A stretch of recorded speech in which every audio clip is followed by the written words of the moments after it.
പ്രിയപ്പെട്ട പ്രേക്ഷകർക്കും super prime ടൈമിലേക്ക് സ്വാഗതം. കേരള പബ്ലിക് സർവീസ് കമ്മീഷൻ ലക്ഷക്കണക്കിന് ഉദ്യോഗാർത്ഥികളുടെ സ്വപ്നം.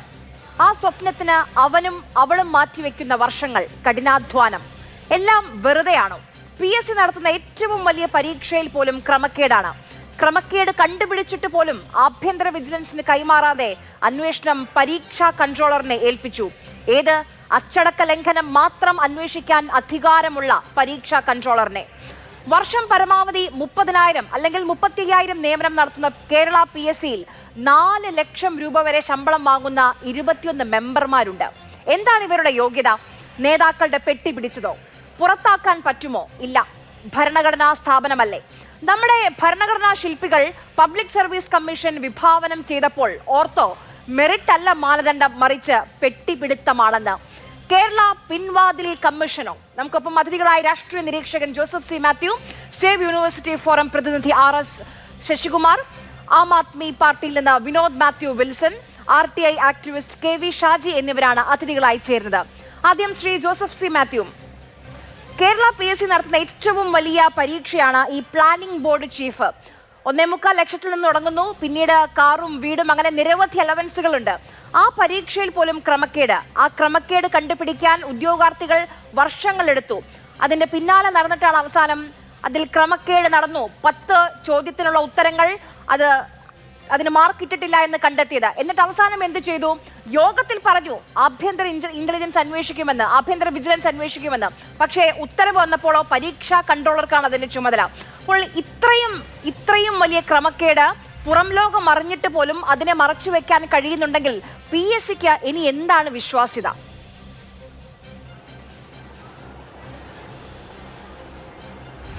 ആര്യ, വളരെ പ്രധാനപ്പെട്ട ചോദ്യമാണ്. കേരളത്തിലെ ജനങ്ങളെ സംബന്ധിച്ചിടത്തോളം, പ്രത്യേകിച്ച് യുവാക്കളെ സംബന്ധിച്ചിടത്തോളം തൊഴിൽ എന്ന് പറയുന്നത്, തൊഴിലില്ലായ്മ എന്നുള്ളത് ഒരു വലിയ പ്രശ്നമാണ് എന്ന് നമുക്ക് എല്ലാവർക്കും അറിയാം.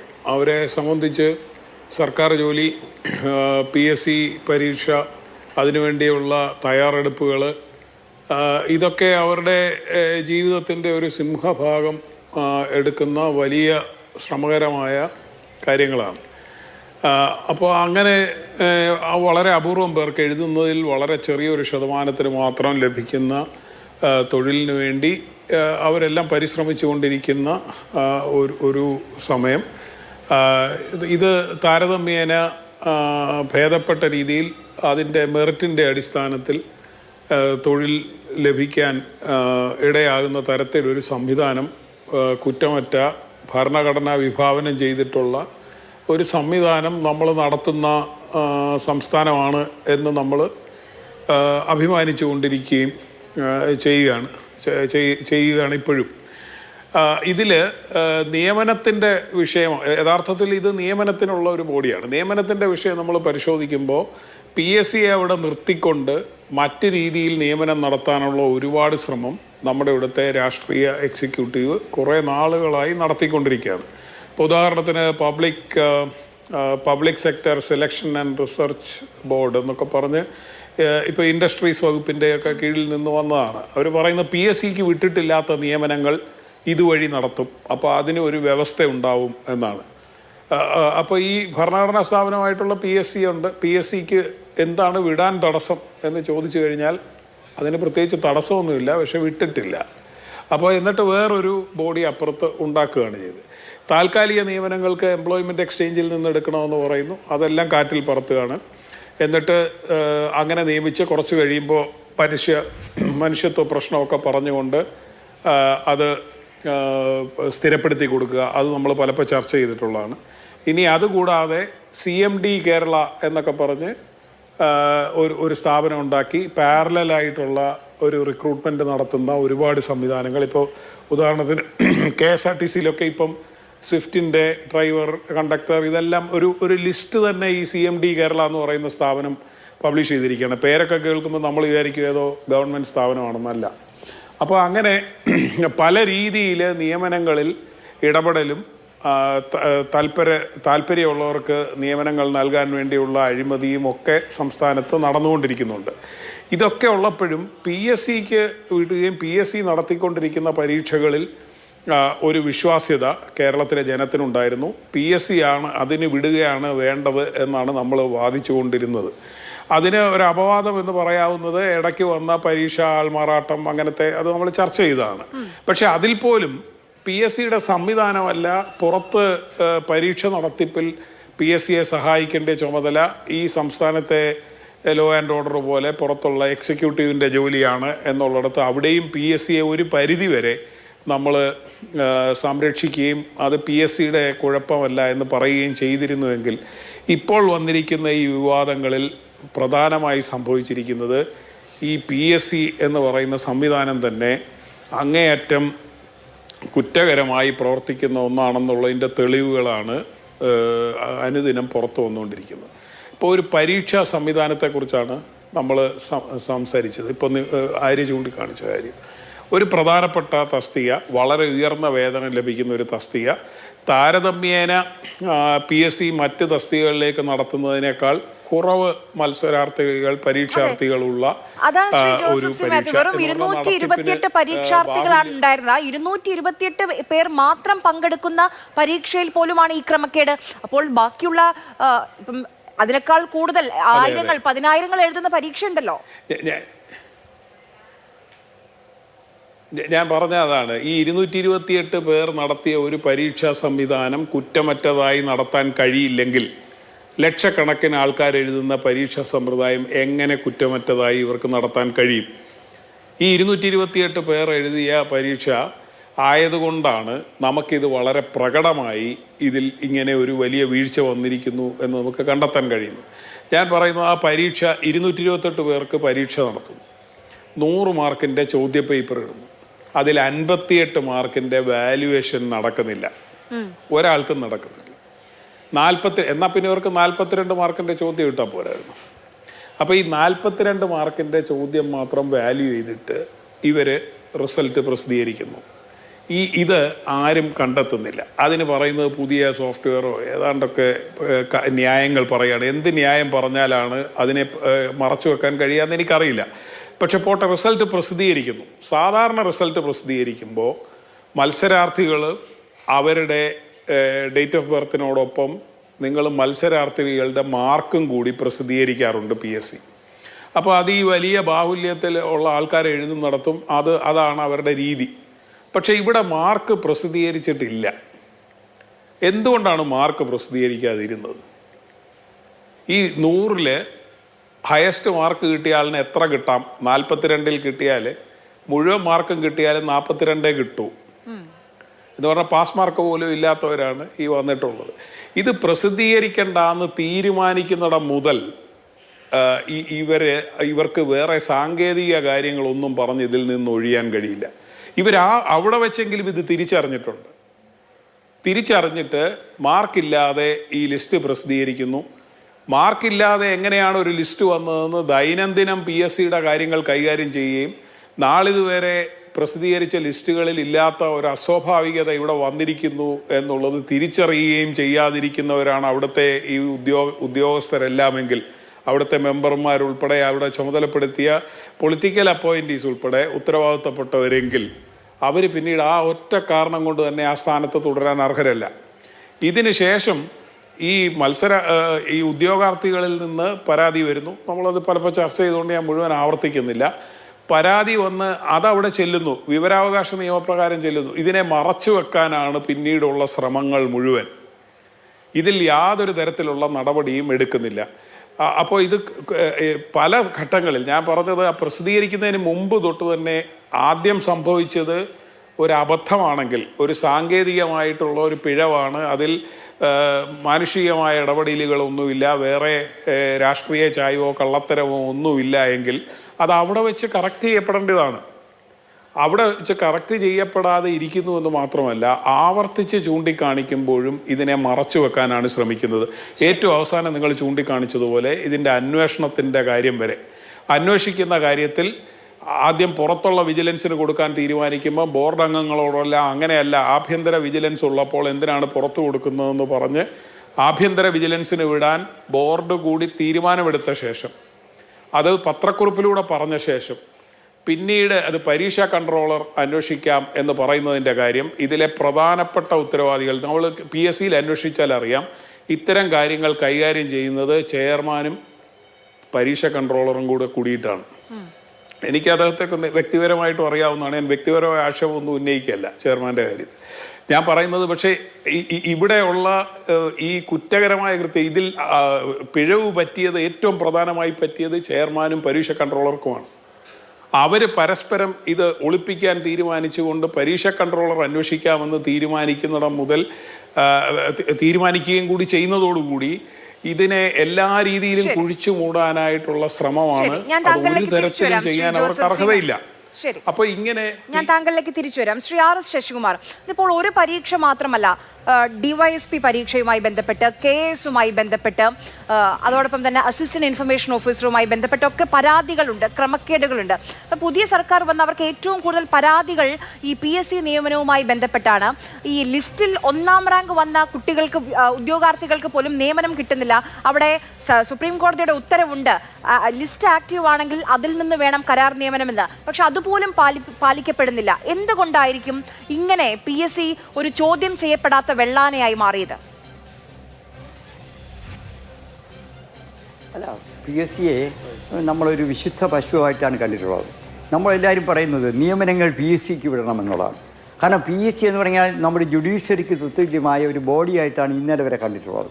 പക്ഷേ കഴിഞ്ഞ കുറച്ച് നാളുകളായി ഈ പിണറായി സർക്കാർ അധികാരത്തിൽ വന്നതിന് ശേഷം, 1ാം പിണറായി സർക്കാർ അധികാരത്തിൽ വന്നതിന് ശേഷം DYFIയുടെയും SFIയുടെയും ചെറുപ്പക്കാർക്ക് സർക്കാർ ജോലി കിട്ടാനുള്ള ഒരു ഏജൻസിയായി നമ്മുടെ ഈ PSC മാറി എന്നുള്ള സത്യമാണ്. പക്ഷേ ഞങ്ങളിതിനെക്കുറിച്ച് ശ്രദ്ധിക്കുന്നുണ്ടായിരുന്നു. സേവ് യൂണിവേഴ്സിറ്റി ക്യാമ്പയിൻ കമ്മിറ്റി പല അവിടെ, പക്ഷേ തെളിവുകൾ കിട്ടാനില്ല.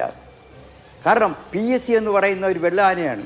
ആ വെള്ളാനയ്ക്ക് അകത്തേക്ക് ആറ്റും കയറാനൊക്കില്ല. അതിനകത്ത് അവിടെയുള്ള ഒരു ഉദ്യോഗസ്ഥനെ കാണാൻ പറ്റില്ല, കാരണം നിരോധനമാണ്.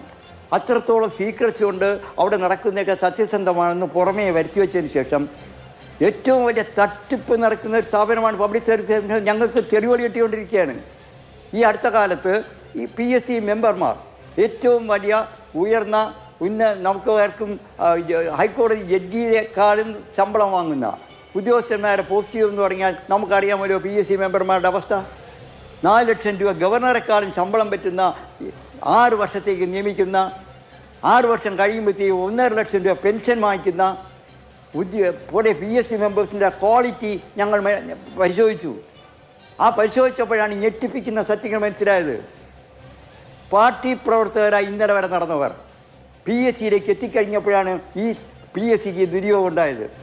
ഞാനിത് പറയുമ്പോൾ ഞങ്ങളുടെ സംഘടന ഏറ്റവും ശക്തമായി കേരളത്തിൽ വാദിച്ചത് 2008 കേരള സർവകലാശാല ഔസ്റ്റൻഡ് കുംഭകോണം ഉത്തരക്കടലാസ് നശിപ്പിച്ചതിന് ശേഷം 50,000 ഉത്തരക്കടലാസ് നശിപ്പിച്ച് ഉദ്യോഗാർത്ഥിയുടെ റാങ്ക് പട്ടിക തയ്യാറാക്കിയപ്പോൾ PSCക്ക് വിടണമെന്ന് ആവശ്യപ്പെടുകയും ഉമ്മൻചാണ്ടി സർക്കാർ PSCക്ക് വിട്ടു. കാരണം PSCയെക്കുറിച്ച് നമുക്ക് പവിത്രമാണെന്നുള്ള ധാരണയാണുള്ളത്. പക്ഷേ ഇപ്പോഴേക്ക് വന്നതെന്താ? 2017 ശിവരഞ്ജൻ ഉൾപ്പെടെയുള്ള യൂണിവേഴ്സിറ്റിക്കാരിൽ നടന്ന കത്തിക്കുത്ത് നമുക്കറിയാം. അതും കത്തിക്കുത്ത് നടന്നുകൊണ്ട് മാത്രമാണ് പരീക്ഷ എഴുതാത്തവൻ 1ാം റാങ്കിൽ സിവിൽ പോലീസ് ഓഫീസറായിട്ട് വന്ന് കണ്ടെത്തിയത്. അപ്പോൾ അവർ പറഞ്ഞെന്താ, നേരത്തെ ജോസഫ് മാത്യു പറഞ്ഞവരെ ഇത് PSCക്ക് പുറത്ത് നടന്ന സംഭവമാണ്. ശരി, സംഭവിച്ചു, പുറത്തുള്ള ഞാൻ കണ്ടെത്താൻ കഴിഞ്ഞില്ല, പിന്നീട് കണ്ടെത്തി. പക്ഷേ ഇപ്പോൾ നടക്കുന്നത് KS ഉൾപ്പെടെയുള്ള, അതേപോലെ തന്നെ KSനകത്ത് പരിശോധിച്ചാൽ അറിയാം, വലിയ നമ്മുടെ DYFIയുടെ നേതാക്കന്മാരുടെ ഭാര്യമാർ എങ്ങനെ KSൽ കയറി എന്നുള്ള പരിശോധിക്കണം. സ്വാധീനമുള്ളവർ KSൽ കയറിയിട്ടുണ്ട്. ഇവരുടെ കുറച്ച് പേര് മാത്രമേ ഒറിജിനൽ റാങ്ക് ലിസ്റ്റ് വന്നിട്ടുള്ളൂ. അതേപോലെ തന്നെ ഏറ്റവും ഞെട്ടിപ്പിക്കുന്ന ഒരു കഥ, ഞങ്ങൾ ഞെട്ടിപ്പിക്കുന്ന ഇപ്പോൾ വാർത്ത വന്നിരിക്കുന്ന പ്ലാനിംഗ് ബോർഡാണ്. പ്ലാനിംഗ് ബോർഡിൽ എൻ്റെ ഒരു സുഹൃത്തിൻ്റെ വിവരാവശ്യം അനുസരിച്ച് അദ്ദേഹം ആപ്ലിക്കേഷൻ വാങ്ങിച്ചപ്പോൾ ഉത്തരക്കടലാസ് വായിച്ചപ്പോഴാണ് അറിയുന്നത് പേപ്പർ വാല്യുവേറ്റ് ചെയ്തിട്ടില്ല മുഴുവനും. എന്നിട്ട് 1ാം റാങ്ക് കൊടുത്തയാൾ വീണ്ടും കണ്ടിന്യൂ ചെയ്യാണ്. അതിനെക്കുറിച്ച് അന്വേഷണം നടത്താമെന്ന് പറഞ്ഞു. അന്വേഷണം നടക്കുന്നില്ല എന്നുള്ള കാര്യം ഇപ്പോൾ ജോസഫ് മാത്യു പറഞ്ഞു. വിജിലൻസ് അന്വേഷണം എന്ന് പറഞ്ഞ് നമ്മുടെ അവിടെയുള്ള ചെയർമാൻ ജനത്തിനെ പറ്റിക്കുകയായിരുന്നു. അവിടുത്തെ ഒരു പരീക്ഷാ കൺട്രോളറാണ് അന്വേഷണം നടത്തുന്നത്.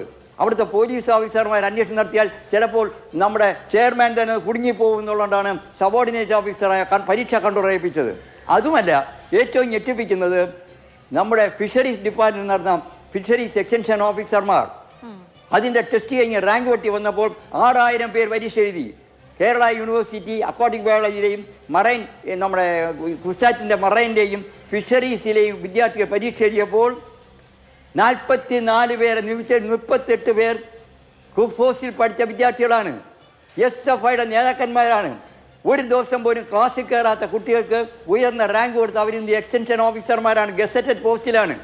ഇവിടെ മെഡിക്കൽ കോളേജ് പഠിച്ച് MD പാസ്സായവൻ ജോലിയില്ലാതെ തെണ്ടിത്തിരിഞ്ഞ് നടക്കുമ്പോൾ കുറേ SFI കളിച്ച് നടന്ന കുഫോസിലെ വിദ്യാർത്ഥികൾ അവിടെ എക്സ്റ്റൻഷൻ ഓഫീസറായി മാത്രമല്ല ഇവരായിരിക്കും 30 വർഷത്തേക്ക് നമ്മുടെ ഫിഷറീസ് ഡിപ്പാർട്ട്മെൻറ്റ് ഭരിക്കുന്നത്. ഞങ്ങൾ ഇതിലേക്ക് പരിശോധിച്ചു. ഞങ്ങൾ അതിനകത്തുള്ള ഒരു ഇൻ്റർവ്യൂ വന്ന ഒരാൾ പറഞ്ഞു, ഒരു ഇൻ്റർവ്യൂ ബോർഡിൽ വന്ന ആൾ പറഞ്ഞു ക്വസ്റ്റ്യൻ പേപ്പർ തയ്യാറാക്കിയത് കുഫോസിലാണ്. ഇൻ്റർവ്യൂ ബോർഡിന് വന്ന ആൾക്കാർ കുഫോസിലുള്ളവരാണ്. കേരള സർവകലാശാലയിലെ CPM അധ്യാപക സംഘടന ഒരാളിനെ കൂടെ ഇൻ്റർവ്യൂ ബോർഡിൽ വെച്ചു. അവർ ഇൻ്റർവ്യൂവിന് മാർക്കിട്ടു. പക്ഷേ പിന്നീടാണ് അറിയുന്നത് അവിടെ ട്രെയിനിങ് നടക്കുന്നുണ്ടായിരുന്നു. ട്രെയിനിങ് നടന്ന് ക്വസ്റ്റ്യൻ പേപ്പർ തയ്യാറാക്കിയവർ തന്നെ കുട്ടികളെ പഠിപ്പിച്ചു. അങ്ങനെ ട്രെയിനിങ്ങിലൂടെ ഇവർ ഉയർന്ന റാങ്ക് വാങ്ങിച്ചു. ഇത് കേരളത്തിൽ നടന്ന ഞെട്ടിപ്പിക്കുന്ന സംഭവമില്ലേ? അതിനെക്കുറിച്ച് അന്വേഷണം നടത്തണമെന്ന് ഫിഷറീസിൻ്റെ ജോയിൻറ്റ് ഡയറക്ടർ കേരള ഗവൺമെൻറ്റിനോട് ആവശ്യപ്പെട്ടു. ഞാൻ പിണറായി മുഖ്യമന്ത്രി പിണറായി വിജയന് ഞാൻ രേഖാമൂലം കത്ത് കൊടുത്തു. അന്വേഷണം നടത്താൻ തയ്യാറായില്ല. ഇതേപോലെ തന്നെയാണ് ഈ അഴിമതികൾ നടക്കുന്നതിന് പ്രധാനപ്പെട്ട കാരണക്കാരൻ. ഞാൻ താങ്കളിലേക്ക് തിരിച്ചു വരാം. ശ്രീ വിനോദ് മാത്യു വിൽസൺ, ഇപ്പം താങ്കൾ ഒരു അഭിഭാഷകൻ കൂടിയാണ്, അതുകൊണ്ട് ഞാൻ ചോദിക്കുകയാണ്, ഇപ്പം ഒരു കേസ് ഉണ്ടാകുമ്പോൾ സ്റ്റേറ്റിനു വേണ്ടി പബ്ലിക് പ്രോസിക്യൂട്ടറുമായി വാദിക്കേണ്ടവർ അവർക്ക് മെറിറ്റ് വേണം, അവർക്ക് അത്രയും നിയമപരിജ്ഞാനം വേണം. കാരണം സ്റ്റേറ്റിന് വേണ്ടി വാദിക്കുന്ന അഭിഭാഷകരാണ്. അതിൽ പോലും ഇത്തരത്തിൽ ക്രമക്കേടുകൾ നടക്കുന്നുണ്ട്. പാർട്ടി നേതാക്കൾ, പാർട്ടിയുമായി ബന്ധമുള്ളവർ, ആ രീതിയിൽ പാർട്ടി അനുയായികൾ, പാർട്ടി പ്രവർത്തകരൊക്കെയാണ് ഇപ്പോൾ ഈ പ്രോസിക്യൂട്ടർ പോസ്റ്റിലേക്കൊക്കെ എത്തുന്നത്. അതിലെ വസ്തുത എന്താണ്? അതുമായി ബന്ധപ്പെട്ട് പരാതികൾ ഉയരുന്നുണ്ടോ? ഉണ്ടല്ലോ, ഉയരുന്നുണ്ടല്ലോ. തീർച്ചയായിട്ടും ഇൻട്രോയിൽ ആര്യ തന്നെ പറഞ്ഞത് എന്താണ്? പെട്ടിപിടുത്ത കമ്മീഷൻ. നോക്കൂ, സ്റ്റേറ്റിൻ്റെ കേസുകൾ വാദിക്കുന്നത് സ്റ്റേറ്റിനോട് താല്പര്യമുള്ള അല്ലെങ്കിൽ ആ സ്റ്റേറ്റ് ഭരിക്കുന്ന പൊളിറ്റിക്കൽ പാർട്ടിയോട് താല്പര്യമുള്ള വക്കീലായിരിക്കണം എന്നുള്ളതിൽ എനിക്ക് തർക്കമൊന്നുമില്ല. സ്വാഭാവികമായിട്ട് സ്റ്റേറ്റിന് വേണ്ടിയിട്ട് സിവിൽ കേസുകൾ വരാം. അപ്പോൾ സർക്കാരിനെ പ്രതിരോധത്തിലാക്കാൻ കഴിയില്ല. അങ്ങനെയാണല്ലോ അതിൻ്റെ രീതികൾ. പോട്ടെ, താൽക്കാലിക നിയമനം മാത്രമല്ല 5 വർഷം കൂടുമ്പോഴാണ് ഈ നമ്മൾ APP ടെസ്റ്റുകൾ എന്ന് പറയുന്ന മജിസ്ട്രേറ്റ് കോടതി ടെസ്റ്റുകൾ സ്ഥിര നിയമനമാണെങ്കിൽ ജില്ലാ കോടതികളെയും ഹൈക്കോടതികളെയും നിയമനങ്ങൾ എന്ന് പറയുന്നത് സ്ഥിര നിയമനമല്ല, 5 വർഷ കാലാവധിയിലേക്കാണ്. പക്ഷേ അവിടുത്തെ പ്രശ്നം എന്താണെന്ന് വെച്ച് കഴിഞ്ഞാൽ ഇപ്പോൾ ഹൈക്കോടതിയിൽ 1-2 പേരെ മാറ്റുന്ന കാര്യത്തെപ്പറ്റി VD സതീശൻ പറയുകയും ചെയ്തു. എന്താണ് പ്രശ്നം? പാർട്ടിയിലുള്ള വക്കീലന്മാർ കോടതിയിൽ പോകുന്നവരുണ്ട്, സ്ഥിരമായി പ്രാക്ടീസ് ചെയ്യുന്നവരുണ്ട്. അവരെ പരിഗണിക്കുന്നില്ല എന്നുള്ളത് ഏറ്റവും സങ്കടകരമായ കാര്യമാണ്. അത് ഏത് പാർട്ടിയുമായിക്കോട്ടെ, CPM ഭരിക്കുമ്പോഴാവട്ടെ, കോൺഗ്രസ് ഭരിക്കുമ്പോഴാവട്ടെ, മറിച്ച് പാർട്ടി പരിപാടികൾക്ക് കാലാകാലങ്ങളായി നടന്ന് ഒരു തവണ പോലും കോടതിയിൽ കോട്ടിട്ട് കയറാതിരിക്കുന്ന സാഹചര്യത്തിൽ സർക്കാർ വരുന്നു എന്ന് കാണുമ്പോൾ പാർട്ടി നേതാക്കന്മാരുടെ പെട്ടിപിടിച്ചും അവരുടെ വീടുകൾ കയറിയിറങ്ങിയും സെക്രട്ടേറിയറ്റിൻ്റെ പടിക്കൽ നിരങ്ങിയും PP-മാരായിട്ട് വരുമ്പം സംഭവിക്കുന്നത് ഈ നാട്ടിലെ നിയമനിർവഹണം തകരുകയാണ്. പ്രത്യേകിച്ച് ക്രിമിനൽ ട്രയലിലൊക്കെ ഏറ്റവും പ്രധാനപ്പെട്ട സംഗതി ആര്യ, ഇപ്പം പ്രത്യേകിച്ച് സ്ത്രീകൾക്കെതിരെയുള്ള കുറ്റകൃത്യം വർദ്ധിക്കുന്നു, കുട്ടികൾക്കെതിരെ പോക്സോ കേസുകൾ വർദ്ധിക്കുന്നു. സ്പെഷ്യൽ കോടതികൾ പോക്സോ കേസുകൾ കേരളത്തിലുടനീളം പ്രാബല്യത്തിൽ വന്നു. നമുക്കറിയാം, നിർഭയ കേസിനൊക്കെ ശേഷമാണ് അങ്ങനെ ഒരു സംവിധാനം, നമുക്ക് ഫാസ്റ്റ് ട്രാക്ക് കോടതികൾ വന്നത്, പോക്സോ സ്പെഷ്യൽ കോടതികൾ വന്നത്. അവിടുത്തെ നിയമനം ബാക്കി എല്ലായിടത്തും പോട്ടെ, അവിടുത്തെ നിയമനങ്ങൾ പോലും കാണിച്ചിട്ടുള്ളത്, പല കോടതികളിലും കാണിച്ചിട്ടുള്ളത്, പോക്സോ കേസുകൾ ഒരെണ്ണം പോലും നടത്തി ഒരു വക്കാലത്ത് പോലും പോക്സോ കേസിൽ ഇടാൻ ശേഷിയില്ലാത്ത വക്കീലന്മാർ ഈ പറയുന്ന പോക്സോ കോടതികളിലെ പ്രോസിക്യൂട്ടറുടെ സാഹചര്യമുണ്ട്. എങ്ങനെയാണ് സംഭവിക്കുന്നത്? ഇപ്പോൾ ഹൈക്കോടതിയിൽ നമുക്കറിയാം, ഹൈക്കോടതി ലിസ്റ്റ് ഞാൻ ആര്യയ്ക്ക് അയച്ചു തരാം. ഹൈക്കോടതിയിൽ നിയമിച്ചിരിക്കുന്ന ഗവൺമെൻറ് പീഡേഴ്സിനടക്കം ഉള്ളതിനകത്ത് 2020 പ്രാക്ടീസ് തുടങ്ങിയ വക്കീലന്മാർ വരെയുണ്ട്. 2018-ലും 2017-ലും പ്രാക്ടീസ് തുടങ്ങിയ വക്കീലന്മാർ വരെയുണ്ട്. ജാജു ബാബു എന്ന് പറയുന്ന ആളാണ് അവിടുത്തെ, എനിക്ക് തോന്നുന്നു ഇപ്പോഴത്തെ ഗവൺമെൻറ് വക്കീൽ. അദ്ദേഹം കൊടുത്ത, ഞാൻ മനസ്സിലാക്കുന്നത് എങ്ങനെയാണ്, പത്രപ്രവർത്തകർ നിങ്ങൾ അന്വേഷിച്ച് കണ്ടുപിടിക്കണം, അദ്ദേഹം കൊടുത്ത ലിസ്റ്റിൽപ്പെട്ടവരെ പോലും നിയമിച്ചിട്ടില്ല. കാശ് പിരിക്കുകയായിരുന്നു. സർക്കാരിൻ്റെ പണം ഉണ്ടാക്കാനുള്ള വേദികളായി, സ്ഥാപനങ്ങളായി ഇത്തരം സംവിധാനങ്ങളെ മാറ്റുമ്പോൾ അതിൽ വിക്റ്റിമായിട്ട് വരുന്നവർക്ക് എന്ത് നീതി കിട്ടും? നമുക്കറിയാം, ക്രിമിനൽ കോടതിയിലൊക്കെ വന്നിട്ട് പ്രതി പോയി കാശ് മുടക്കി നല്ല അഭിഭാഷകരെ കൊണ്ടുവന്ന് എണ്ണം പറഞ്ഞ അഭിഭാഷകരെ കൊണ്ടുവന്ന് വർത്തമാനം പറയുമ്പോൾ അപ്പുറത്ത് ചാർജ് ഷീറ്റ് ഏതാണ്, FIS ഏതാണ്, FIR ഏതാണ്, റിമാൻഡ് റിപ്പോർട്ട് ഏതാണെന്ന് അറിയാത്ത വക്കീലന്മാർ ഇത് തന്നെ പാടുന്നത് ക്രിമിനൽ കോടതി ഞാൻ കണ്ടിട്ടുണ്ട്. ഞാൻ പറയുന്നത് ഇത്തരം കോടതികളിൽ വിക്ടിംസിന് നീതി വേണ്ടേ? അതിലേക്ക് വരാം. പിന്നെ ഈ PSC വിഷയങ്ങൾ പറഞ്ഞു പോകണമല്ലോ ഒരു ടേക്കിൽ. ഇവിടെ ജോസഫ് സാർ സംസാരിച്ചു എംപ്ലോയ്മെന്റ് എക്സ്ചേഞ്ചിനെ പറ്റി. 2 രീതിയിലാണ് ആര്യ ഇന്ത്യയിൽ ഈ തൊഴിൽ സംസ്കാരം അല്ലെങ്കിൽ തൊഴിൽ കൊടുക്കുന്ന സംസ്കാരം കടന്നു വരുന്നത്. ഒന്ന് PSC വഴി, ഭരണഘടനാ സ്ഥാപനമാണ്. അത് ഭരണഘടനാ സ്ഥാപനത്തിൽ ആർട്ടിക്കിൾ 313 തൊട്ട് പറഞ്ഞു തുടങ്ങുന്ന ഭരണഘടനാപരമായ തത്വങ്ങൾ അടിസ്ഥാനപ്പെടുത്തി സ്ഥാപിതമായിരിക്കുന്ന സംവിധാനമാണ്. ഒപ്പം നമുക്കറിയാം എംപ്ലോയ്മെന്റ് എക്സ്ചേഞ്ച്, ജോസഫ് സാർ ഇവിടെ സൂചിപ്പിച്ചു, അതുകൊണ്ടാണ് ഞാൻ പറയുന്നത് എംപ്ലോയ്മെന്റ് എക്സ്ചേഞ്ച്. ഞാൻ ഇന്ന് ആര്യ എന്നെ ചർച്ചയ്ക്ക് വിളിച്ച സമയത്ത് ഞാൻ ചുമ്മാ തമാശയ്ക്ക് കൊല്ലം എംപ്ലോയ്മെന്റ് എക്സ്ചേഞ്ചിലേക്ക് ഒന്ന് വിളിച്ചു. ആ ഫോൺ നമ്പർ നിലവിലില്ല, അങ്ങനെ ഒരു ഫോൺ സംവിധാനമില്ല. കച്ചേരിമുക്കിലാണ് അവരുടെ ഓഫീസ്. ആ ഓഫീസിൽ ആരുമില്ല. എംപ്ലോയ്മെന്റ് എക്സ്ചേഞ്ച് എന്ന് പറയുന്നത് തൊഴിൽ കൊടുക്കാൻ വേണ്ടിയിട്ടുള്ളതല്ല. നമുക്കറിയാം 39 കാലഘട്ടത്തിൽ ലോകമഹായുദ്ധത്തിന് ശേഷം യുദ്ധവുമായി ബന്ധപ്പെട്ട ആൾക്കാർ ഇന്ത്യയിലേക്ക് വന്നപ്പോൾ അവരുടെ തൊഴിൽ കിട്ടുന്നതിന് വേണ്ടി സ്ഥാപിതമായ സർക്കാർ സംവിധാനമാണ്. അപ്പം 2 രീതിയിലാണ് തൊഴിൽ സംസ്കാരം. ഒന്ന് സർക്കാർ സംവിധാനത്തിന്റെ എംപ്ലോയ്മെന്റ് എക്സ്ചേഞ്ചിൽ വഴിയും ഒപ്പം ഭരണഘടനാ സ്ഥാപനമായ PSC വഴിയും ഈ നാട്ടിലെ മനുഷ്യർക്ക് ഭരണഘടനയിൽ പറയുന്ന ആർട്ടിക്കിൾ 14ഉം 16ഉം എന്താണ് article 14? Right to equality. Right to equality എന്ന് പറയുന്നത് ഈക്വൽ ബിഫോർ ലോ എന്ന് പറയുന്ന ആർട്ടിക്കിൾ 14ഉം ആർട്ടിക്കിൾ 16 എന്ന് പറയുന്നത് equal opportunity in public employment എന്ന് പറയുന്ന ഈ 2 ആർട്ടിക്കിൾ അടിസ്ഥാനപ്പെടുത്തി സ്ഥാപിതമായിരിക്കുന്നതാണ് PSC. അവിടെ ഈ ഭരണഘടന എടുത്തു വെച്ച് നാഴിക്ക് 40 വട്ടം കേന്ദ്ര സർക്കാർ ഭരണഘടന അട്ടിമറിക്കുന്നു, ഫാസിസമാണെന്ന് പറയുന്ന ഈ നാട്ടിലെ കഴിഞ്ഞ 10 വർഷത്തെ സർക്കാരും ഇപ്പൊ വരാൻ പോകുന്ന സർക്കാരും. ആര്യ മാതൃഭൂമിയിൽ അങ്ങയുടെ ചാനലിൽ പത്രത്തിൽ വന്നൊരു വാർത്ത കൂടി ഞാൻ പറയാം. റാങ്ക് പട്ടിക നിലവിലിരിക്കെ ഇന്ന് ഈ ചർച്ച ഉണ്ടെന്ന് ഞാൻ എൻ്റെ സോഷ്യൽ മീഡിയയിൽ പോസ്റ്റ് ചെയ്യപ്പോൾ ഒരു വിദ്യാർത്ഥി എനിക്ക് അയച്ചത്, ഒരു PSC ആസ്പിരന്റ് അയച്ചതെന്നാണ്. റാങ്ക് പട്ടിക നിലവിലിരിക്കെ കരാർ നിയമനത്തിന് വീണ്ടും നീക്കം. ഈ സർക്കാർ വന്നപ്പോൾ എന്താണ്? PSC റാങ്ക് പട്ടിക നിലവിലിരിക്കെ ഗ്രാമപഞ്ചായത്തുകളിൽ ഹെൽത്ത് ഇൻസ്പെക്ടർമാരെ വീണ്ടും നിയമിക്കാൻ നീക്കം. 505 പേരെ കരാറടിസ്ഥാനത്തിൽ നിയമിക്കാനാണ് നീക്കം. ഇതിന് അനുമതി തേടിയുള്ള ഫയൽ മന്ത്രി KM ഷാജിയുടെ പരിഗണനയിലെത്തി.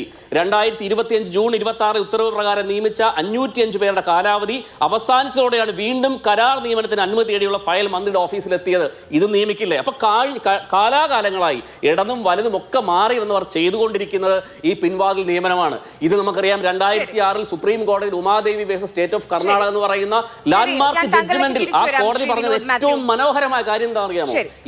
ഞാൻ താങ്കളിലേക്ക് തിരിച്ചു വരാം. ശ്രീ KV ഷാജി, താങ്കൾ ഇതുമായി ബന്ധപ്പെട്ട് കുറെ അധികം നിയമയുദ്ധം നടത്തിയിട്ടുള്ള ഒരാളാണ്. ഇപ്പൊ നേരത്തെ ശ്രീ RS ശശികുമാർ ചൂണ്ടിക്കാണിച്ചൊരു കാര്യമുണ്ട്, കേരള സർവകലാശാലയിലെ നിയമന തട്ടിപ്പ്. അതിൽ പക്ഷെ എന്ത് സംഭവിച്ചു? അതിന്റെ പിന്നാലെയൊക്കെ പോയ ആളുകൾക്ക് എന്ത് സംഭവിച്ചു? വർഷങ്ങൾ അതിന്റെ പിന്നാലെ പോകുമ്പം ആരാണെങ്കിലും എത്ര കാലം പരാതിയുമായി മുന്നോട്ട് പോകും എന്നൊരു സംശയവും ഒരു ചോദ്യമുണ്ട്. അപ്പം ഇതിനുമായി ബന്ധപ്പെട്ട് പരാതിയൊക്കെ പോയാൽ എന്ത് നടക്കും? അതുകൊണ്ട് വേണ്ട എന്ന് വിചാരിക്കുന്ന ആളുകളുണ്ടോ?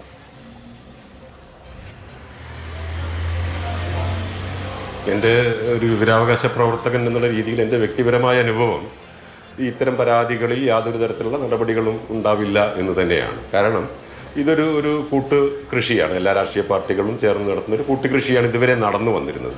പക്ഷെ എനിക്കിപ്പോൾ ഈ അടുത്ത കാലത്തായി PSCയുടെ വിശ്വാസ്യതയുമായി ബന്ധപ്പെട്ടും അവിടെ നടന്നിട്ടുള്ള ക്രമക്കേടുകളുമായി ബന്ധപ്പെട്ടും പുറത്തു വരുന്ന വാർത്തകൾ കാണുമ്പോൾ തോന്നുന്ന ഏറ്റവും വലിയൊരു സങ്കടം, കേരളത്തിലെ തൊഴിലന്വേഷകരായിട്ടുള്ള യുവാക്കൾ കേരളത്തിലല്ലേ ജീവിക്കുന്നത് എന്ന് തോന്നിപ്പോകുന്നു. ഇതിപ്പോൾ അടുത്ത കാലത്തൊന്നുമല്ല. നമുക്ക് ഏറ്റവും കൂടുതൽ PSCയുടെ ഒരു വിശ്വാസ്യത പിണറായി വിജയൻ്റെ സർക്കാർ വന്ന കാലം മുതൽ തുടങ്ങിയതാണ്. അതായത് ഇന്ന് കേരളത്തിലെ സംസ്ഥാന സർക്കാർ കഴിഞ്ഞാൽ ഏറ്റവും വലിയ തൊഴിൽ ദാതാവ് CPM ആണ്. സഹകരണ സ്ഥാപനങ്ങൾ, അവരുടെ വിവിധ സ്ഥാപനങ്ങൾ.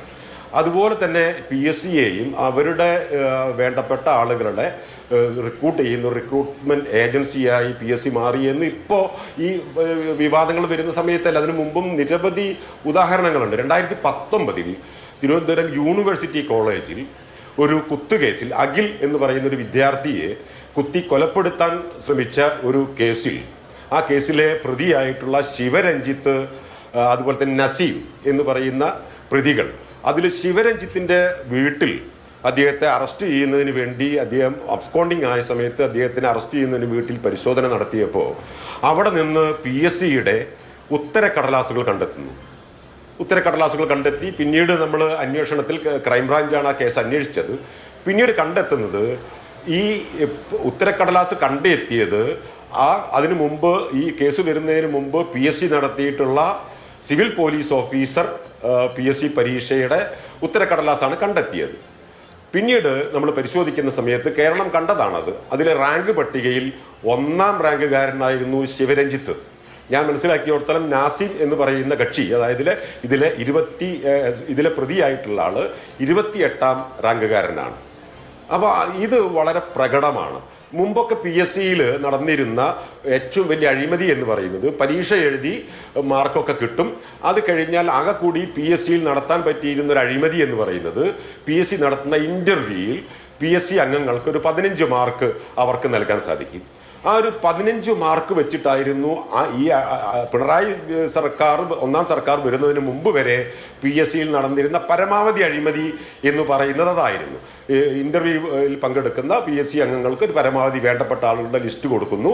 ആ ലിസ്റ്റിൽ വേണ്ടപ്പെട്ട ആളുകൾക്ക് ഈ 15 മാർക്ക് കൺസിഡർ ചെയ്ത് കൊടുക്കുന്നു. അങ്ങനെ പരീക്ഷ എഴുതി മുന്നിലെ റാങ്കിൽ വരേണ്ട ആളുകൾ ഈ ഇന്റർവ്യൂവിലെ 15 മാർക്ക് വെച്ച് പിന്നിലേക്ക് പോകുന്നു എന്നുള്ളൊരു പരമാവധി അഴിമതി അതായിരുന്നു എങ്കിൽ ഇന്ന് PSCയിലെ ചോദ്യങ്ങൾ ഉൾപ്പെടെ ഉത്തരങ്ങൾ ഉൾപ്പെടെ സകലവിധ സാധനങ്ങളും ഈ CPM അണികൾക്ക് ചോർത്തിക്കൊടുത്ത് അവരുടെ സഹകരണ സ്ഥാപനങ്ങളിൽ എങ്ങനെയാണോ ഈ CPM വലിയ തൊഴിൽദാതാവായി അവരുടെ അണികളായി അടിമകളായി ആളുകളെ, യുവാക്കളെ, അവരുടെ കുടുംബത്തെ കൊണ്ടുപോകുന്നത് എന്നതുപോലെ തന്നെ PSCയെ CPMന്റെ റിക്രൂട്ട്മെന്റ് ഏജൻസിയാക്കി എന്ന് 2019 വളരെ പ്രകടമായതാണ്. ആ 2019 ഇത് വളരെ കൃത്യമായി പ്രകടമായി പുറത്തു വന്നിട്ടും കേരളത്തിലെ തൊഴിലന്വേഷകരായിട്ടുള്ള യുവാക്കൾ എവിടെയാണ്? അവർക്ക് യാതൊരു പ്രതിഷേധവുമില്ല. ഒരു ഭരണഘടനാ സ്ഥാപനം നിഷ്പക്ഷമായി വളരെ കാര്യക്ഷമമായി പ്രവർത്തിക്കേണ്ട, വരും കാലങ്ങളിൽ ഈ രാജ്യത്തിൻ്റെ ഭരണഘടനാപരമായ അവകാശങ്ങളെ ജനങ്ങൾക്ക് അനുഭവവേദ്യമാക്കേണ്ട ഉദ്യോഗസ്ഥ സമൂഹത്തെ പടച്ചുണ്ടാക്കുന്നത് കക്ഷി രാഷ്ട്രീയ താല്പര്യങ്ങൾക്ക് വേണ്ടി മാത്രമാണ്. അവരുടെ താല്പര്യങ്ങൾക്ക് ഉദ്യോഗസ്ഥരെ നിയമിക്കും. സ്വാഗതം. നമുക്കൊപ്പം മന്ത്രി OJ ജനീഷ് കൂടി അതിഥിയായി ചേരുന്നുണ്ട്. സ്വാഗതം മിനിസ്റ്റർ. ഇപ്പം ഈ പുതിയ സർക്കാർ വന്ന് 40-45 ദിവസം ആകുന്നേ ഉള്ളൂ. അതിനു മുൻപ് ലക്ഷക്കണക്കിന് പരാതികൾ മന്ത്രിമാരുടെ മുന്നിലേക്കും മുഖ്യമന്ത്രിയുടെ മുന്നിലേക്കും MLA-മാരുടെ മുന്നിലേക്കും വരുന്നു. അതിൽ ഏറ്റവും കൂടുതൽ PSCയുമായി ബന്ധപ്പെട്ടാണ്. നമുക്കറിയാം PSC ഒരു ഭരണഘടനാ സ്ഥാപനമാണ്. സർക്കാരിന് ഇടപെടുന്നതിൽ പരിമിതിയുണ്ട്. എന്ത് ചെയ്യാൻ കഴിയും സർക്കാരിന്? പുതിയ സർക്കാർ വന്നതിന് ശേഷം അങ്ങ് പറഞ്ഞതുപോലെ പരാതികളുടെ ഒരു പ്രവാഹമാണ് എല്ലാ മന്ത്രിമാരുടെയും ഓഫീസിലും. അതിൽ തന്നെ ഏറ്റവും കൂടുതൽ പരാതികൾ ലഭിച്ചിട്ടുള്ളത് PSCയുമായി ബന്ധപ്പെട്ടാണ്. പലപ്പോഴും PSC ഉദ്യോഗാർത്ഥികൾ ഓഫീസുകളിൽ വരുമ്പോൾ അവരുമായി സംസാരിക്കുമ്പോഴൊക്കെ അവരുടെ വലിയ പ്രയാസങ്ങളാണ് അവർ പങ്കുവെച്ചുകൊണ്ടിരിക്കുന്നത്. പല ലിസ്റ്റുകളുടെയും കാലാവധികൾ കഴിയാറായി. ആ ലിസ്റ്റുകളിൽ നിന്ന് ഒരാളെ പോലും നിയമിച്ചിട്ടില്ല.